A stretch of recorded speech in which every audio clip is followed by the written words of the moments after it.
Hey everybody, hope you're all doing well. My name is Steven and this is the Storytime channel. We've got some pro-revenge stories and our first story of the day is by LS-CRX. Fire my boss unethically? Enjoy paying for my unemployment benefits.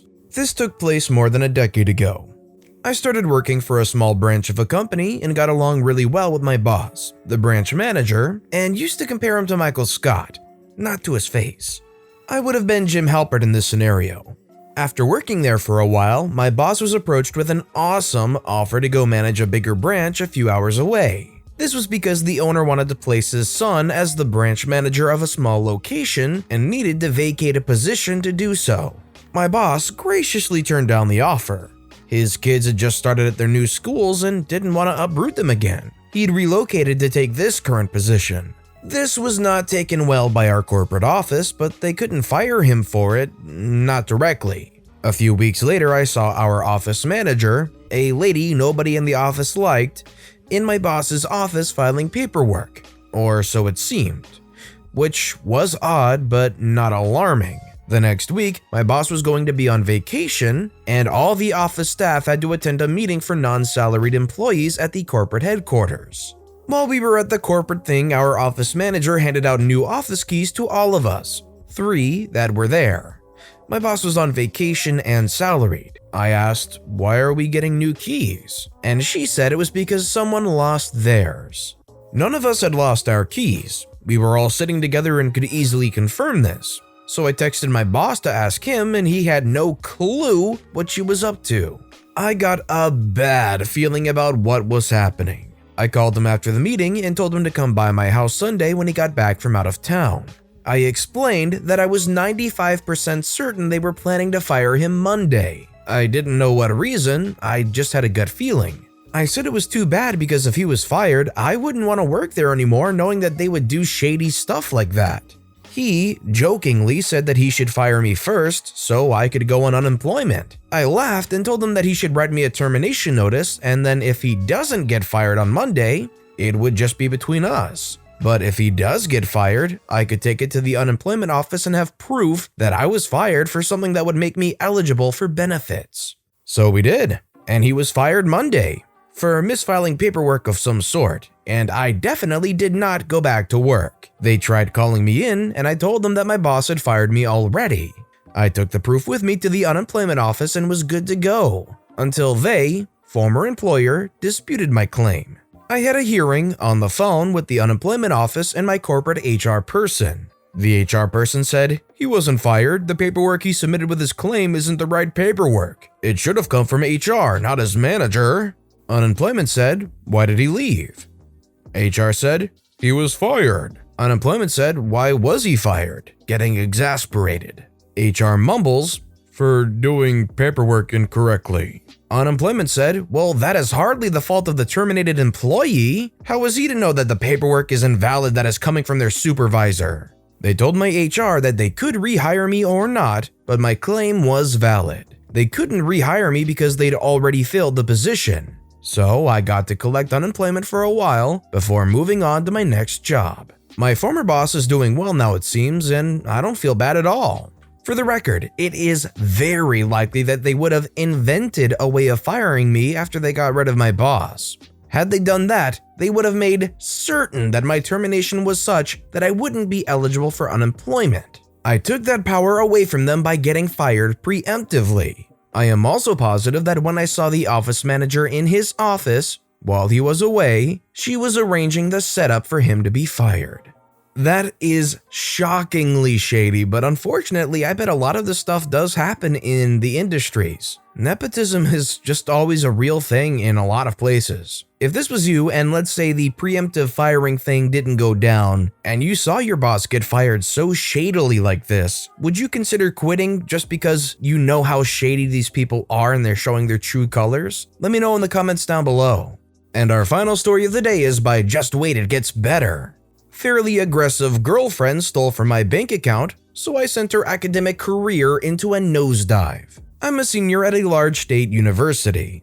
This happened in the first semester of my freshman year. I was selected for an honors type program that placed me in a co-ed dorm building with every other student in the program. As a dumb freshman, I rushed into a relationship with a freshman girl who lived right above me. We'll call her Megan. It was convenient for me to date someone who lived so close, but everyone else in our building hated Megan because she talked a lot and almost exclusively about herself. She bragged often about being a fairly aggressive person, but somehow I overlooked that mile-wide red flag. Right after Thanksgiving break, at the end of an evening class, I got a call from my mom, who noticed some unusual activity on my checking account. Back then I had no credit card, so this account/debit card was my only access to my savings while I lived on campus. I rarely needed to buy anything during the semester, so I was puzzled to find that $104.29 had left my bank account over 2 weeks, in the form of 6 Grubhub food orders. At this point, I trusted Megan, but I decided to ask her about the money right away. She denied any involvement and suggested that I cancel my debit card. After a really long phone call to the bank, I did just that. Next, I reached out to Grubhub customer service on Twitter. "Hey, my card was stolen and used for food orders on these dates. Can I have the receipts?" They sent me the first and last receipts, but they had to redact the personal info of the account holder. I say redact in quotes because they just used the Snapchat draw tool and Megan's name was still clearly visible on both receipts. What's more, the most recent receipt was only 2 hours old. She was probably still eating when I chopped up my debit card. It's worth noting that she and I both had unlimited dining plans, paid for by our respective parents, and we lived 500 feet from the nearest dining hall. She didn't need to order food, and she definitely didn't need my money to do it. So I texted her again. "I have the receipts from Grubhub. Are you sure you didn't make those orders?" Her reply, "Freak you for suspecting me. Fairly aggressive, wouldn't you say?" I hatched a plan to collect security camera footage of her picking up the order from that evening. However, by midnight, Megan arrived at my door in tears and confessed to everything, plus she admitted to being a serial shoplifter. Exhausted, I sent her away and decided to deal with everything in the morning. By the next day, everyone in our building seemed to know what was going down, probably because Megan had already begun broadcasting her version of the story. I sent Megan a breakup text and decided that $104.29 was a loss. At least I escaped unscathed, right? Well, less than 2 days later, she entered my room when I wasn't looking. I was sitting at my desk when I noticed her standing silently behind me. "Give me my stuff. Where's my stuff?" "What stuff?" "You know." I did not know. She tore through the room looking for something that she refused to identify. Just as quick as she came, she was gone, and I locked the door because obviously this wasn't over yet. Within a minute, she was back. She stood outside my door, knocking and demanding I let her back inside. The knocking quickly got more violent. She started shouting, "I know you're freaking in there," and "Open the mother freaking door." Mind that we lived in this building with students in our program who all know each other, and all of them could hear her. Pretty quickly, Megan was rattling the handle of my door. Next, she began throwing herself at it, shoulder first, trying to break it down. I lived next door to my RA, but judging by the lack of any intervention, he was elsewhere. So I whipped out my phone and texted him to send backup. Meanwhile, I saw my heavy wooden door bending and buckling. I even heard it crack a bit. My RA was on duty in another building, so he sent 3 of his colleagues to de-escalate the situation. They brought Megan downstairs, where she revealed that the stuff she wanted was just the t-shirt and keychain that she gave me for my birthday. Whatever, I let her have those. I still just wanted this to be over.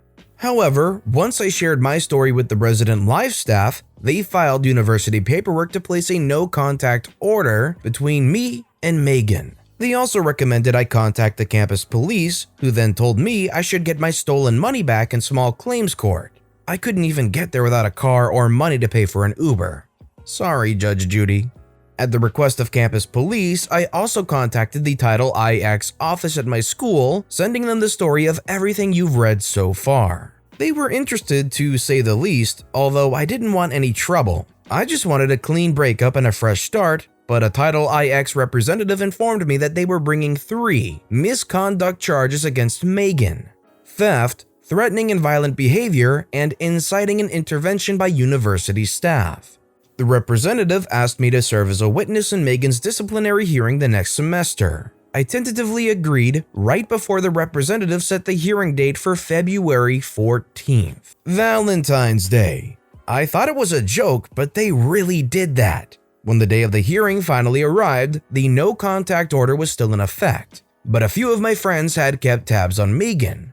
For starters, she failed all of her classes in the fall. Someone in my math course confessed that Megan had tried to sleep with him while she was dating me, and he had to repeatedly tell her no.